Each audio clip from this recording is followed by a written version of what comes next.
তাফসীর মাহফিল CHP।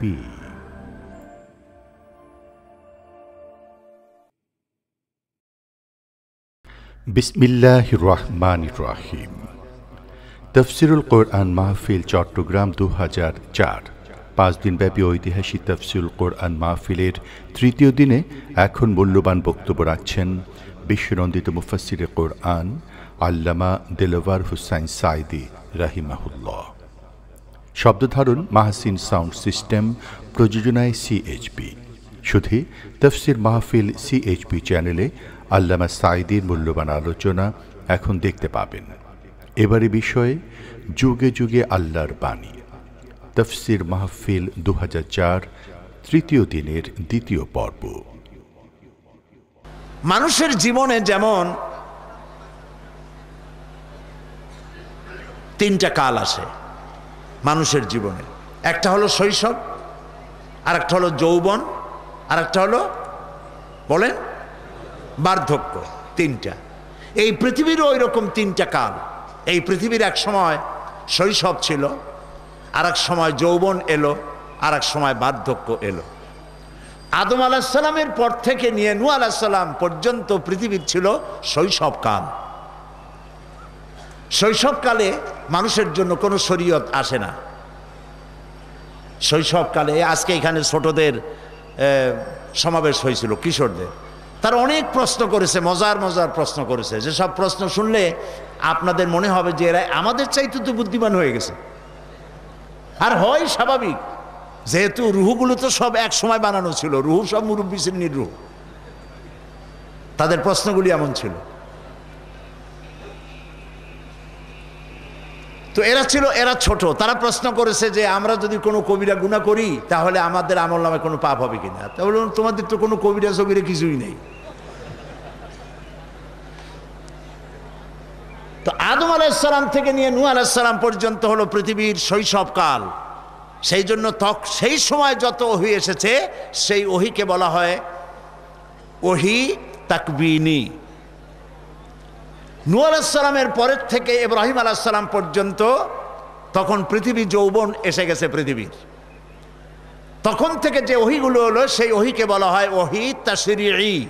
এটা শরীয়ত নাজিল হয়ে গেল। ইব্রাহিম আলাইহিস সালামের সময় এসে পৃথিবী বার্ধক্যে পড়ে গেল। ইব্রাহিম আলাইহিস সালামের আগ পর্যন্ত কোনো নবীর চুল দাড়ি পাকে নাই, কোনো মানুষেরও চুল দাড়ি পাকে নাই। ইব্রাহিম আলাইহিস সালামের সর্বপ্রথম তার দাড়ি আয়নায় ধরা পড়লো, দাড়ি সাদা হয়ে গেছে। তিনি প্রশ্ন করলেন, এটা কি হচ্ছে আমার আল্লাহ? জবাব এলো, এটি তোমার মর্যাদা বৃদ্ধি কর, এটা তোমার সম্মান। তো পৃথিবীতে আল্লাহ রাব্বুল আলামিন যত নবী এসেছেন, নূহ আলাইহিস সালাম এর পর্যন্ত ওহী তাকবীনী ছিল। তখন পৃথিবী কেমনে সৃষ্টি হলো, কি করতে হবে না করতে হবে ইত্যাদি সম্পর্কে সাধারণ ওহী আসতেছিল। আর নূহ আলাইহিস সালামের পরের থেকে নিয়ে যৌবনকাল এসেছে, তাই শরীয়ত নাজিল হতে থাকলো, নামাজ, রোজা, হজ, যাকাত ইত্যাদি। আর আল্লাহ তাআলা বললেন, আমি রসুলদের কাছে এগুলি, আমার এই কথাগুলি পাঠিয়ে দিলাম যাতে করে মানব গোষ্ঠী এগুলি অনুকরণ করতে পারে। সূরা হাদীদ আল্লাহ তাআলা বলছেন, লাকাদ আরসালনা রুসুলানা বিল বায়িনাতি ওয়া আনজালনা মাআহুমুল কিতাবা ওয়াল মিজানা লিয়াকুমান নাসু বিল কিসত। রাসূলদের কাছে সুস্পষ্ট নিদর্শনাদি এবং কিতাব সহকারে তাদের পাঠিয়েছি। সেই সঙ্গে তাদেরকে দিয়েছি আমি সুবিচার করার জন্য, ইনসাফ ও সুবিচারের উপরে প্রতিষ্ঠিত রাখার জন্য আমি তাদেরকে মিজান দিয়েছি। এক দিলাম বাইয়িনাত, আর এক দিলাম কিতাব, আর এক দিলাম মিজান। সমস্ত নবীদেরকে আল্লাহ তাআলা তিনটি জিনিস দিয়েছেন। বলুন তো কয়টা জিনিস? তিনটি। একটা হলো বাইয়িনাত, আর একটা কি বলেন আপনারা? কিতাব, আর একটা দিলেন মিজান। মিজানের অর্থ করা হয়েছে ইংরেজিতে জাস্টিস, বাংলায় বলা হয়েছে সুবিচার। তবে সুবিচার বলেন আর জাস্টিস বলেন, কোন শব্দ দিয়ে এই মিজানের হুবহু এর অর্থের হক আদায় করা যায় না। কারণ সুবিচার আপনার মনের যে ব্যাপারটা, এইটা দিয়ে, এটা তো মিজান দিয়ে মাপা যাবে না। আপনি আপনার মাকে কতটা ভালোবাসতেছেন, আপনার পিতাকে কতটা বাসতেছেন, স্নেহ আপনার সন্তানদেরকে কতটা দিচ্ছেন, এগুলি আপনার কোনো পালায় মাপার জিনিস নয়। এই জন্য আল্লাহ রাব্বুল আলামিন নবীদেরকে 3টি জিনিস দিলেন। একটা দিলেন বাইয়িনাত, অর্থাৎ তাদের চরিত্রের মধ্য দিয়ে প্রমাণ হতো ইনি আল্লাহর নবী। সুবহানাল্লাহ বলুন। কোন নবীর কপালে লেখা থাকে নাই যে ইনি নবী, তাদের চরিত্র দিয়ে প্রমাণ হয়ে যেত তারা আল্লাহর নবী। নবীদের কোনো ভুল নাই, নবীদের কোনো গুনাহ নাই। সুবহানাল্লাহ বলুন। তো আল্লাহ তাআলা এইভাবে করে আল্লাহ তাআলা কিতাব নাজিল করলেন এবং নবী করিম সাল্লাল্লাহু আলাইহি সাল্লাম যখন এলেন পৃথিবীতে, তখন আল্লাহ তাআলা শরীয়তকে পূর্ণ করে দিলেন। আগের নবীদের উপরে নামাজ ছিল, রোজা ছিল, সব কিছু ছিল, কিন্তু নবী করিম সাল্লাল্লাহু আলাইহি সাল্লাম যখন পৃথিবীতে এলেন, আল্লাহ তাআলা পরিপূর্ণ একটি জীবন ব্যবস্থা তাকে দান করলেন। সেই জীবন ব্যবস্থার নাম কোরআন। এই কোরআন দিয়ে, লক্ষ্য করুন, এই কোরআন দিয়ে নবীজি মানুষদেরকে শুধু তেলাওয়াতের জন্য দেন নাই, কোরআন দিয়ে একটি সমাজ নিজে কায়েম করলেন। সুবহানাল্লাহ বলেন। রাসূল এবার প্রেসিডেন্ট হয়ে গেলেন, আল্লাহ নবী কি হলেন? প্রেসিডেন্ট হলেন, রাষ্ট্রপতি হলেন। আল্লাহর নবী রাষ্ট্রপতি হলেন। কোরআন হলো সংবিধান, কোরআন হলো কনস্টিটিউশন। এই কোরআনের আইন যখন নবীজি চালু করে দিলেন, সমাজে চুরি বন্ধ হয়ে গেল, ডাকাতি বন্ধ হলো, জেনা বন্ধ হলো, সন্ত্রাস বন্ধ হলো, ধর্ষণ বন্ধ হলো, মানুষ তার দরজা খুলে ঘুমাবার সুযোগ পেয়ে গেল। যারা কাফের ছিল মদিনার রাসূলুল্লাহর জীবনের শেষ দিকে, যারা কাফের ছিল, তারা চিন্তা করলো যে আমরা তো এই লোকটার সাথে খামোখাই দুর্ব্যবহার করেছি, আমরা তাকে ধর্মের দুশমন মনে করেছি। আসলে তিনি তো কারো ধর্মের দুশমন না, তিনি তো মন্দির ভাঙ্গেন না, তিনি তো কোনো অমুসলিমকে মারধর করেন না, বরং তিনি এসছেন পৃথিবীতে ইনসাফ প্রতিষ্ঠা করার জন্য। খ্রিস্টান, ইহুদি, মুশরিক প্রত্যেকটি জাতির তিনি প্রয়োজন মিটাচ্ছেন, তিনি মানুষের হক আদায় করছেন, বেকার ভাতা দিচ্ছেন, বুড়ো মানুষকে ভাতা দিচ্ছেন, সম্মান দিচ্ছেন। আজকে আর কারো ক্ষুধার কষ্ট নাই, সমস্ত মানুষ আরামে সুখে শান্তিতে বসবাস করছে। আল্লাহ তাআলা এই দৃশ্যটা তুলে ধরেছেন সূরা নসরের মধ্যে। আল্লাহ তাআলা বলছেন, ইযা জাআ নাসরুল্লাহি ওয়াল ফাতহু ওয়া রাআইতান নাসা ইয়াদখুলুনা ফি দীনিল্লাহি আফওয়াজা ফাসাব্বিহ বিহামদি রাব্বিকা ওয়াস্তাগফির ইন্নাহু কানা তাওয়াবা। যখন তোমরা দেখতে পাবে ইসলামের বিজয় এসেছে, যখন আল্লাহর মদদ হবে, যখন ইসলামের বিজয় আসবে, ওয়ারাইতান নাসা ইয়াদখুলুনা ফি দীনিল্লাহি আফওয়াজা, তখন দেখতে পাবে লোকেরা দলে দলে ইসলামের মধ্যে প্রবেশ করতেছে। সুবহানাল্লাহ। নবী করিম সাল্লাল্লাহু আলাইহি সাল্লামের জীবনের শেষ দিকে আরব ভূখণ্ডে কোনো অমুসলিম ছিল না, সব পড়েছে লা ইলাহা ইল্লাল্লাহু মুহাম্মাদুর রাসূলুল্লাহ, কালিমা পড়ে মুসলমান হয়ে গিয়েছে। কেউ আর বিরোধিতা, শত্রুতা নবীজির সঙ্গে করে নাই। নবী করিম সাল্লাল্লাহু আলাইহি সাল্লাম চুরি বন্ধ করেছেন, ডাকাতি বন্ধ করেছেন, জেনা বন্ধ করেছেন। আমি এসে শুনতেছিলাম মাওলানা হযরত মাওলানা আবুল কাসেম মোহাম্মদ সিফাতুল্লাহ সাহেব, আল্লাহ তাকে হায়াতে তাইয়্যিবা সেহাতে কুল্লিয়া দিন, তিনি আলোচনায় সন্ত্রাসের ব্যাপারে কথা বলতেছিলেন। যারা আজকে পৃথিবীতে সন্ত্রাসের বাবা না, সন্ত্রাসের দাদা, ওরা আমাদেরকে বলে সন্ত্রাসী, ঠিক কিনা? পৃথিবীতে সন্ত্রাস নির্মূল করেছে ইসলাম। সন্ত্রাস নির্মূল করেছে কে? ইসলাম সন্ত্রাস নির্মূল করে দিয়েছে পৃথিবী থেকে। এই পৃথিবীতে সর্বপ্রথম সন্ত্রাস বিরোধী দোয়া করেছেন আমার জাতির পিতা। কে আমার জাতির পিতা? চিল্লায় বলুন। এই ব্যাপারে কোনো কম্প্রোমাইজ নেই। পিতা বেশি হওয়া সুলক্ষণ না কুলক্ষণ? মুসলিম মিল্লাতের পিতা তো একজনই। হযরত হযরত ইব্রাহিম আলাইহিস সালাম আল্লাহর ঘর নির্মাণ করলেন। এই ঘর নির্মাণ করতে গিয়ে তার কাছে সিঁড়ি ছিল না, লিফটও ছিল না, পাথর দিয়ে ঘরটা তৈরি করেছেন। এই ঘর তৈরি করতে গিয়ে একটা পাথরের উপরে তিনি দাঁড়াতেন, তিনি রাজমিস্ত্রির দায়িত্ব পালন করেছেন। আর একজন লোক হেল্পারের দায়িত্ব পালন করেছেন, তিনিও নবী ছিলেন। বলুন তো কে? মাশাআল্লাহ। তিনি পাথরগুলো উঠিয়ে দিচ্ছিলেন তার হাতে। প্রয়োজন মাফিক যত উপরে পাথর রাখতে হবে, যে পাথরের উপরে তিনি দাঁড়ায় কাজ করতেন, ওই পাথরটা লিফটের মতো উঁচা হইত। আবার যখন নামার প্রয়োজন হতো, পাথরটা আস্তে করে নেমে যেত, তিনি নেমে আসতেন। সেই পাথরটা কি শেষ হয়ে গেছে? না আছে? কোন জায়গায় আছে? মক্কা শরীফে মাতাফের মধ্যে। নাম কি? মাকাম ইব্রাহিম। সুবহানাল্লাহ বলতে ইচ্ছে করে না? আল্লাহ রাব্বুল আলামিনের কুদরতের নমুনা আজও সেখানে স্পষ্ট হয়ে বিশ্ববাসীকে দেখা দিচ্ছে। বাপ বেটা মিলে দুজনে আল্লাহর ঘর নির্মাণ সম্পন্ন করলেন। এবার আমার জাতির পিতা ইব্রাহিম আলাইহিস সালাম তার কলিজার টুকরা সন্তানকে নিয়ে ঘর নির্মাণের পর বাপ বেটা দুজনে মিলে হাত তুলেছেন রবের দরবারে।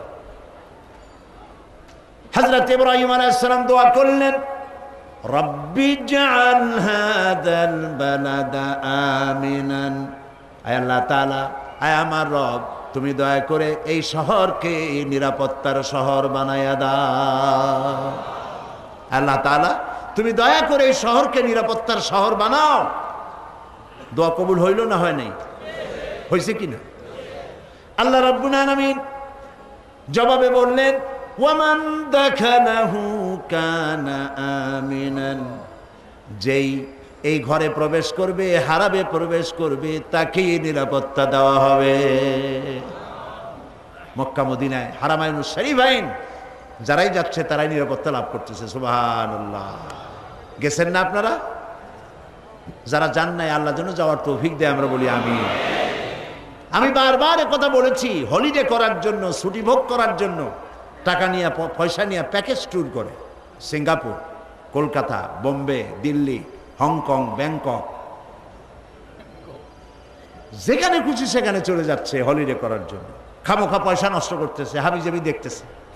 হলিডে করতে যাবেন, আপনি যদি পয়সা কিছু আসে, যদি কোথাও যেতে চান, হজ যার হয়ে গেছে হলিডে করার জন্য রমজান মুবারকে মক্কা আল মুকাররমা, মদিনা আল মুনাওয়ারা চলে যান, কপাল খুলে যাবে। সুবহানাল্লাহ। মুসলমানদের আল্লাহ কত বড় নিয়ামত দিছে, চোখ দিয়ে তাকায় তাকায় দেখবেন কত বড় নিয়ামত। কালো একটি ঘর, কালো পাথর, তাও সমান সাইজের না, কোনোটা ছোট, কোনোটা বড়, কোনোটা বেঁকা, কোনোটা তেড়া। এই কালো পাথর দিয়ে একটি ঘর তৈরি করা, কালো কাপড় দিয়ে ঢাকা, কোনো শৈল্পিক সৌন্দর্য এখানে নাই। কিন্তু আমার কাছে মনে হয় সারা পৃথিবীর সকল সৌন্দর্য এই ঘরের মধ্যে আছে। তাকাইলে চোখ ফিরাইতে ইচ্ছা করে না, সুবহানাল্লাহ, শুধুই দেখতে ইচ্ছে করে। আল্লাহ তাআলা, তুমি এই ঘরের আজমত বাড়ায় দাও, এই ঘরের সম্মান আরো বাড়াও। দুনিয়ার কোনো কাফের, কোন বেঈমান যদি হারামাইনুশ শরীফাইনের দিকে হাত বাড়ায়, সে হাতকে আল্লাহ চিরকালের জন্য অবশ করে দাও।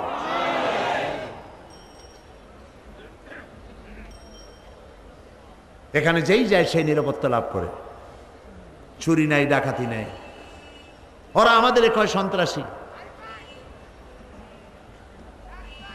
ইউরোপ এবং আমেরিকায় যারা গেছেন জানেন, বাজারঘাট বন্ধ হয়ে যায় বিকেল 4টার মধ্যে, 5টা 6টা পর্যন্ত খোলা রাখে না। কেন?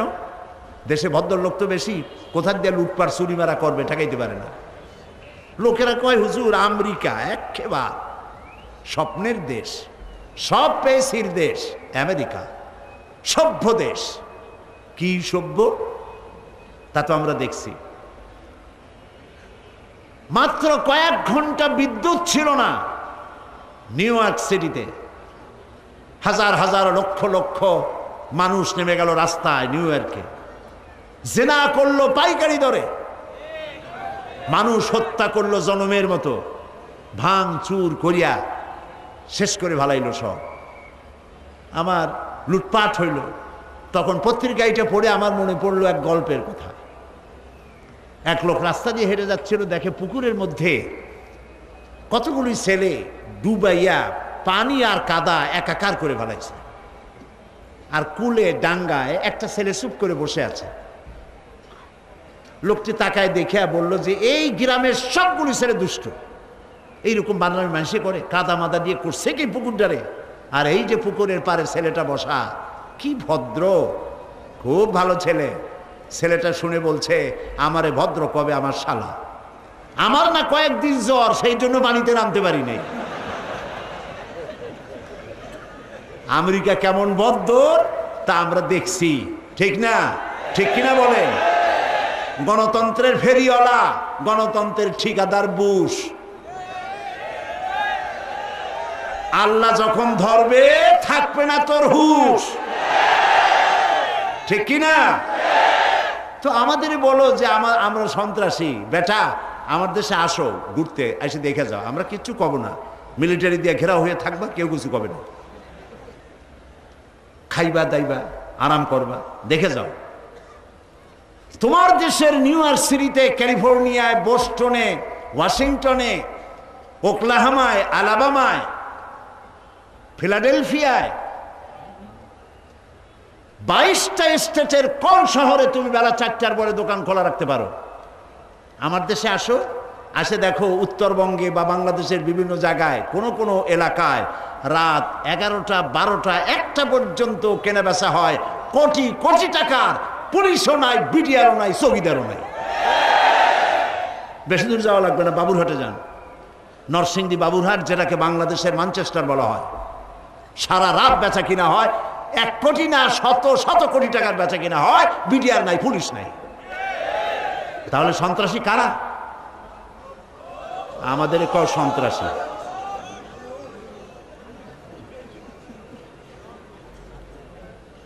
মুসলমান যে দেশে বেশি, সেখানে সন্ত্রাসী নাই বললে চলে।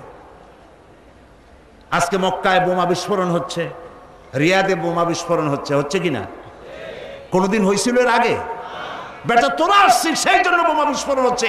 চলে যায় ইরাক থেকে, ইরাকের মাটি ছাড়।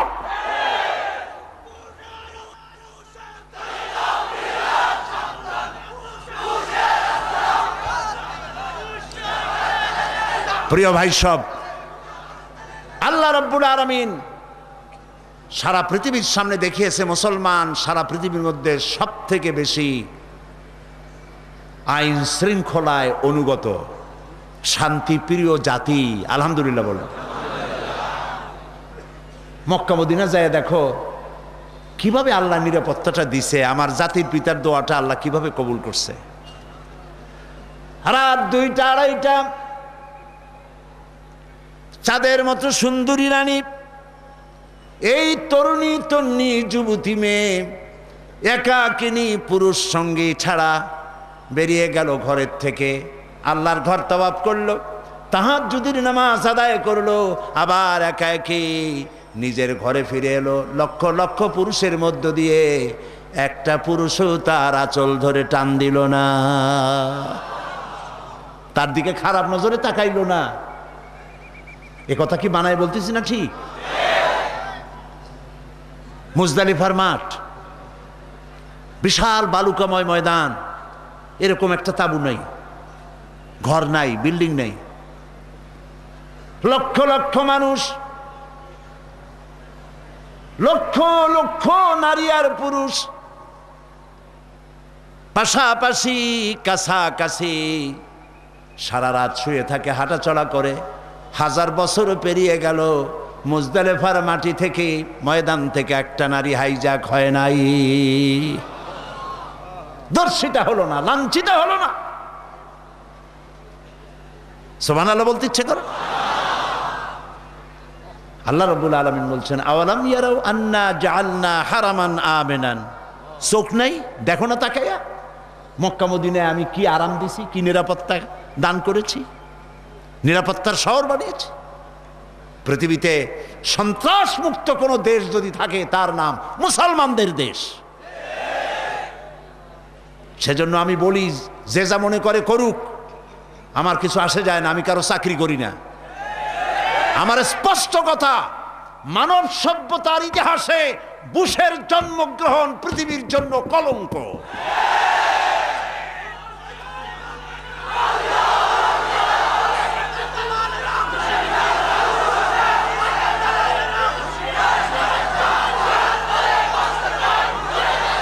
আজকে সারা পৃথিবীর মুসলমানরা তার দুশ্মন, ইসলাম তার দুশ্মন। সন্ত্রাসী মুসলমান ছাড়া কোনো জাতির মধ্যে নাই, সন্ত্রাসী মুসলিম দেশগুলো ছাড়া আর নাই। এখন ইরানে পারমাণবিক অস্ত্র আছে, সিরিয়ায় পারমাণবিক অস্ত্র। বেটা বুশের বাচ্চা বুশ, ইসরায়েলে যে পারমাণবিক অস্ত্র তা তোর চোখ নাই, দেখিস না? শ্যারনকে বলে শ্যারন নাকি শান্তির পায়রা, বুশে কয়। শ্যারন যদি হয় শান্তির পায়রা, তাহলে অশান্তির শকুনকে? এই পৃথিবীতে নমরুদ ফেরাউনেরা বেশি দিন টিকতে পারে নাই। আমার আল্লাহ আছেন এবং তার থেকে ক্ষমতাশালী আকাশেও কেউ নাই, জমিনেও কেউ নাই। আমি আজ কোরআনের মাহফিল থেকে বলছি, বুশ আর শ্যারনের শাস্তি বিশ্ববাসী তাকিয়ে দেখবে। ইতিহাসের কলঙ্কময় শাস্তি, প্রচন্ড শাস্তি দিয়ে আল্লাহ এদেরকে গজব দিয়ে বিদায় করবেন। প্রিয় ভাই সব, এই যে কোরআনের কথা আমি আপনাদের সামনে বলতে এসেছি, আল্লাহ বলাচ্ছেন। আলহামদুলিল্লাহ বলে কে বলান? আমি আগেই বলেছি, সুবহানাকা লা ইলমা লানা। কোরআন বুঝাবার মতো কোনো ইলম আমার নাই, ইল্লা মা আল্লামতানা। যদি দয়া করে আল্লাহ কিছু বলার তৌফিক দেন তাহলেই বলতে পারবো। আল্লাহর কাছে তৌফিক কামনা করি, আল্লাহ তুমি তোমার এই আমানত, এটা আল্লাহ তাআলা আমাদেরকে আমানত দিয়েছেন। সুবহানাল্লাহ বলে আমরা যেন এই আমানতের সম্মান রক্ষা করতে পারি। এই কোরআনের পতাকাকে উড্ডীন করার জন্য আমাদের সব থেকে প্রিয় জীবনটা যেন অকাতরে বিলিয়ে দিতে পারি, আল্লাহ তৌফিক দিয়ে দিন।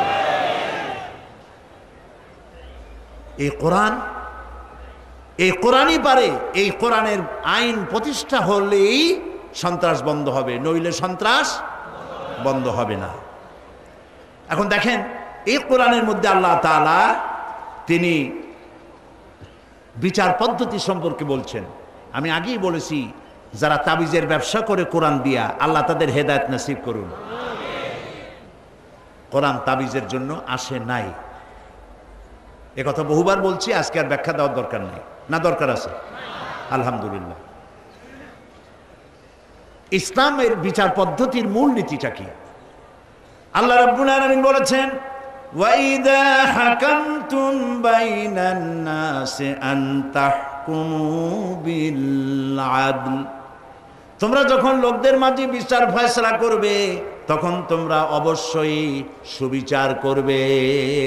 এটা হলো আল্লাহর নির্দেশ। এই সুবিচার, সেখানে কোনো হিন্দু নাই, খ্রিস্টান নাই, বৌদ্ধ নাই, মুসলমান নাই। বিচার যখন বসবে বিচারকের চেয়ারে, বিচার করবে, ঠিক সুবিচার করবে, আপন পর দেখার কোনো প্রশ্নই ওঠে না। এই বিচারের মূল নীতি সম্পর্কে আল্লাহ বলছেন, আত্মীয় স্বজন হোক, গরিব হোক, ফকির হোক, বিচার হবে সুষ্ঠু। ইয়া আইয়ুহাল্লাযীনা আমানু কুনু কাওয়ামিনা বিল কিসতি শুহাদাআ লিল্লাহ। হে বিশ্ববাসীরা, তোমরা সকলের সুবিচার এবং ন্যায় নীতি সহ শক্ত হয়ে দাঁড়াও, আল্লাহর জন্য সাক্ষীদাতা হিসাবে। বিচারের মধ্যে কোনো রকমের তারতম্য করো না। এবং এই বিচার করতে গিয়ে ওয়ালাউ আলা আনফুসিকুম ওয়া বিল ওয়ালিদাইনি ওয়াল আকরাবিনা ইয়াকুন গানিয়ান আও ফাকিরা। সে সুবিচার যদি তোমার নিজের বিরুদ্ধে যায়, তোমার মায়ের বিরুদ্ধে যায়, বাপের বিরুদ্ধে যায়, ধনী অথবা দরিদ্রের বিরুদ্ধে যায়, ফাল্লাহু আউলা বিহিমা ফালা তাত্তাবিউল হাওয়া আন তা'দিলু। তাহলে কখনো ক্রমে এর বিপরীত যেও না। আল্লাহ সর্বোত্তম অতএব তোমরা নফসের খায়েশের বশবর্তী হয়ে ছেলের বেলায়, মেয়ের বেলায়, আপন আত্মীয় স্বজনের বেলায় বিচারটা উল্টা করো না। আর এই বিচার করতে গিয়ে আজ যে আমাদের দেশে খুনাখুনি হচ্ছে, হচ্ছে না খুন? বলেন না কেন? খুন হচ্ছে। আর চট্টগ্রামে আর একটা জিনিস হচ্ছে, কি বলেন তো? কিডন্যাপ, অপহরণ। যারা খুন করে এবং অপহরণ করে তারা মানুষ না, তারা জানোয়ার। বলুন তারা কি? জানোয়ারের চাইতেও তারা নিকৃষ্ট। যাকে তুমি খুন করো, বিশ্বাস করুন, যে ব্যক্তি খুন করবে কাউকে এবং কাউকে খুনের পরামর্শের মধ্যে থাকবে, ওকেও খুন হইতে হবে। দেখুন, হাত মুঠো করে কারো দিকে যদি এক আঙ্গুল আপনি এভাবে দেখান, হাত মুঠ করে দেখেন, হাত মুঠ করে কালো দিকে যদি এক আঙ্গুল এরকম দেখান, আপনি এদিকে তাকায় দেখেন, হাতটারে উল্টো করে আপনার দিকে 3টে আঙ্গুল ফিরে আছে। কয়টা ফিরছে? 3টা। তার মানে হাত বুঝাচ্ছে, তুই যদি আরেকজনের মারিস 1 খোসা, তুই খাবি 3 খোসা। তুই যদি কারো বুকে গুলি মারিস 1টা, তুই খাবি 3টা। এটা হাত বলে দিচ্ছে।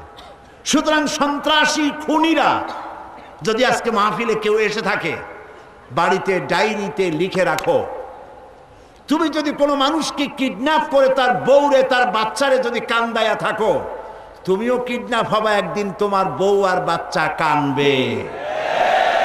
তুমি যদি কাউকে হত্যা করে থাকো, তাহলে রাতের বেলায় গোপনে যারে হত্যা করছো তার বাড়ির পাশে এসে দাঁড়াও, তাকিয়ে দেখো তার মা কিভাবে কাঁদতেছে, তাকিয়ে দেখো তার বউ, যুবতী মেয়ে বউ সাদা কাপড় পরে কাটা কবুতরের মতো ঘরের ফ্লোরে ছটফট করছে, বাপ হারা হয়ে কচি কচি মাসুম বেগুনা বাচ্চারা আব্বা আব্বা বলে কাঁদছে। নিকৃষ্ট সন্ত্রাসীরা, খুনিরা, মনে রেখো, তুমি যদি কাউকে গুলি করে হত্যা করে থাকো, তোমার বুকটা গুলি দিয়ে ছাঁচড়া হবে, মাথার খুলি উড়ে যাবে, তোমার বউ বিধবা হবে, তোমার ছেলেরা ভিক্ষা করেও পাবে না, খাইতে পারবে না, না খাইয়া কুত্তার মতো মারা যাবে।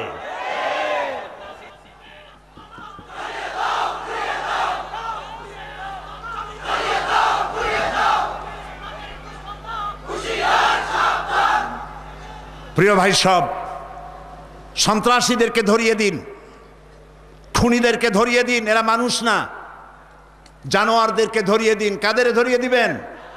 জানোয়ার, পশু, অমানুষ। এই শহরের জামাল মিয়া নামে একজন ব্যবসায়ীকে কিডন্যাপ করা হয়েছে। জামাল না নাম? কি হাসর তার হয়েছে আমরা জানি না।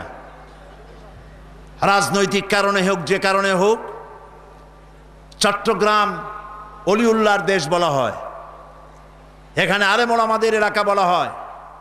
সেই এলাকার বদনাম যারা করেছে, আল্লাহর গজবের জন্য অপেক্ষা করতে থাকো। এই কিডন্যাপ এবং সন্ত্রাস যারা করে, তাদের নাম ঠিকানা জানা থাকলে সাহস করে কর্তৃপক্ষকে জানিয়ে দিন। আর কর্তৃপক্ষ যদি জেনে বিচার না করে, তাহলে এ শাস্তিও তাদেরকে পোহাতে হবে, তাকেও নিহত গুলি খাইয়া হইতে হবে, আজ হোক আর কাল হোক। এই জন্যে সন্ত্রাস এবং অপহরণ বন্ধ করতে হবে। আল্লাহ তাআলা সন্ত্রাসের, অপহরণের শাস্তি কোরআন শরীফের মধ্যে দিয়ে দিয়েছেন, বলে দিয়েছেন কেমনে শাস্তি হবে। হত্যাকারীকে হত্যা করতে বলা হয়েছে, যে হত্যা করেছে ওরে হত্যা করো। আমি এরকম একটা হত্যার শাস্তি দেখেছিলাম, কিসাস। আমার চোখে জীবনে মানুষ মারা আমি জীবনে চোখে দেখি নেই, একবার দেখেছিলাম মক্কা শরীফে। জোহরের নামাজ পড়ে বেরোবো, পুলিশের জ্বালায় বেরোতে পারি না, দরজা বন্ধ। আমি মনে করেছি কোনো প্রেসিডেন্ট আসছে বুঝি। এক পুলিশের জিগাইলাম বিষয়টা কি, বললো যে কেসাস হবে। তা আমি তো জীবনে কেসাস দেখি নাই, পড়ছি শুধু। জানালার কাছে গিয়া তাকায় থাকলাম, দেখলাম একটা গাড়ি থেকে নামানো হয়েছে একজন আসামি, হাত পাও বান্ধা, তাকে বসানো হলো নামাজের কায়দায়। বিচারক এই ব্যক্তির অভিযোগ সম্পর্কে বললেন, তারপরে কোরআন শরীফের আয়াত পড়ে ইয়া আইয়ুহাল্লাযীনা আমানু কুতিবা আলাইকুমুল কিসাসু ফিল কাতলা, এই আয়াত তেলাওয়াত করলেন, হত্যার বদলে হত্যা করা হবে। এই আয়াত তিনি পড়া শেষ করতে পারেন নাই, জল্লাদ নেমে গেল গাড়ি থেকে, হাতে এক বিরাট তরবারি, বিদ্যুতের মতো চমকে উঠল সূর্যের আলো পেয়ে। দেখ কিনা দেখ, দেখতে পেলাম লোকটির মাথাটা দেহচ্যুত হয়ে মাটিতে গড়াচ্ছে।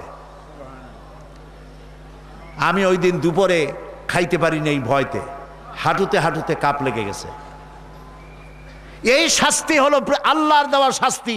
এই শাস্তি যে দেশে দেওয়া হয় সেই দেশে মানুষ হত্যা হইতে পারে না। ওই একটা দৃশ্য দেখা সারা বছরের মধ্যে হত্যা এই নাম শুনলেই 6 জগ পানি খাবে ভর চোটে।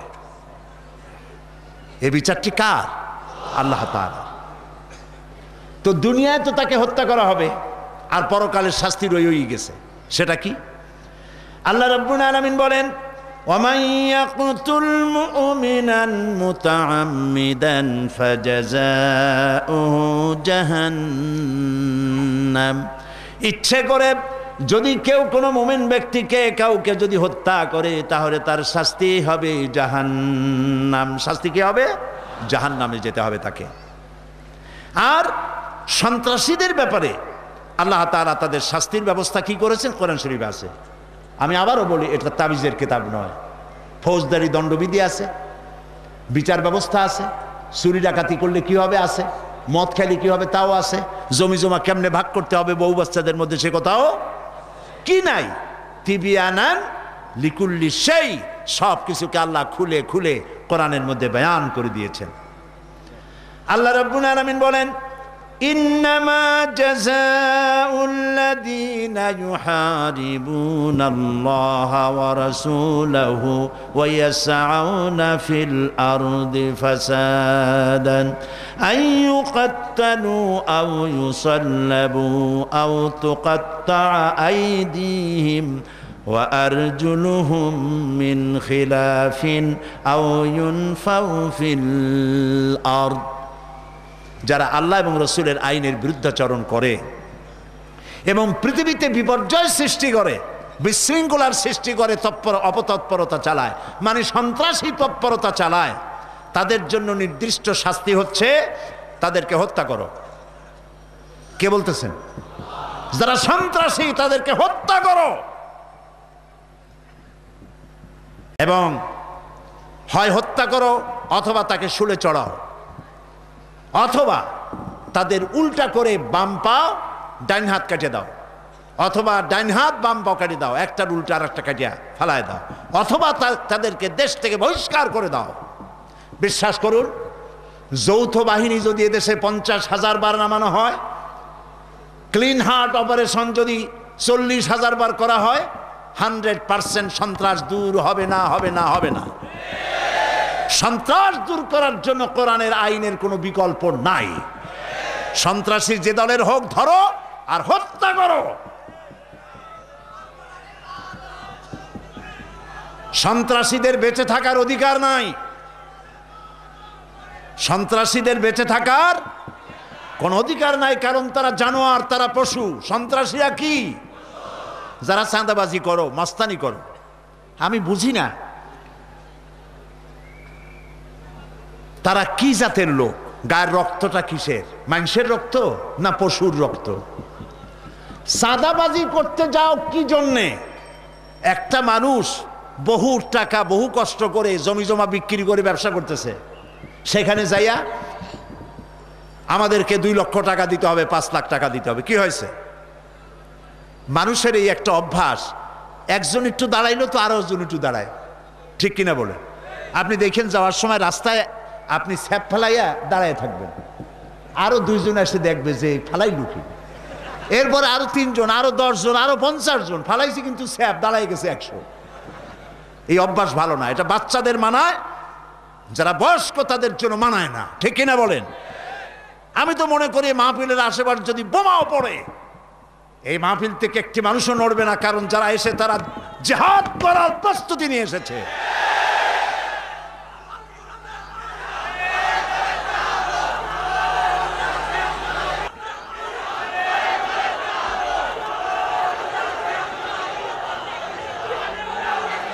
প্রিয় ভাই সব, সেই জন্য আমি বলতে চাই, কোথায় কি হইল না হইল দেখার জন্য আলহামদুলিল্লাহ এই মাহফিলে যথেষ্ট স্বেচ্ছাসেবক বাহিনী আছে।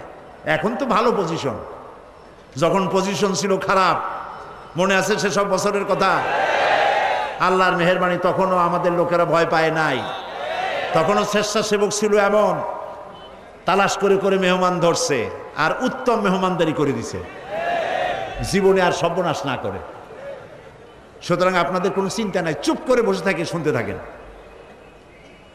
তো এইটা হলো চাঁদাবাজ এবং মাস্তান, যারা চাঁদাবাজি করতে যাও, মানুষের কাছে খয়রাত চাও, ও ভিক্ষা করে খাওয়া অনেক ভালো। মসজিদের সামনে একখান থাল নিয়ে বসে থাকো, যে আল্লাহর রাস্তায় খয়রাত দাও। দোকানদারের কাছ থেকে চাঁদাবাজি করা, বিল্ডিং কেউ নতুন বানাইতে পারে না, অমনি হাজির। গলায় সোনার চেন, হাতে কতগুলা আংটি, তারপরে হাতে মোবাইল, গলায় সোনার চেন। শহরের মহা উল্লুক জানোয়ার বলতেছে, এখানে ইট ফেলাইতে পারবে না, রড দিতে পারবে না আমাদেরকে চান্দানা দিয়া। এটা কি মানুষ? বলেন মানুষ? এরা মানুষের সন্তান? এরা জানোয়ার, পশু। চাঁদাবাজ এবং মাস্তান, সন্ত্রাসী, ইসলামে এদের কোনো স্থান নাই। এদেশে যদি কোরআনের রাজ কায়েম হয়, সন্ত্রাসীদের মাথা কামাইয়া ঘোল ঢেলে দেওয়া হবে, যাতে মাথা ঠান্ডা থাকে। এই জন্য মাথা ঠান্ডা করিয়া বসে থাকবে। আর সকলের চাকরি দেওয়া হবে, কাজ করো আর খাও, চাঁদাবাজি করো না। শ্বশুরের কাছে চাঁদাবাজি করে, বউর কাছেও চাঁদাবাজি করে। এত বড় লক্ষ্মী ছাড়া, বউরে যায় বলে আমার হিরোইন খাওয়ার পয়সা দিবি। পত্রিকা আসছে না ভাই? কত বড় শয়তান, বউর কাছে চাঁদা চায়। আল্লাহ এই সব চাঁদাবাজ, মাস্তান, অপহরণকারী আর সন্ত্রাসী জানোয়ারদের হাত থেকে আল্লাহ এই দেশকে রক্ষা করুন। বলেন আমিন, চিল্লায় বলেন আমিন।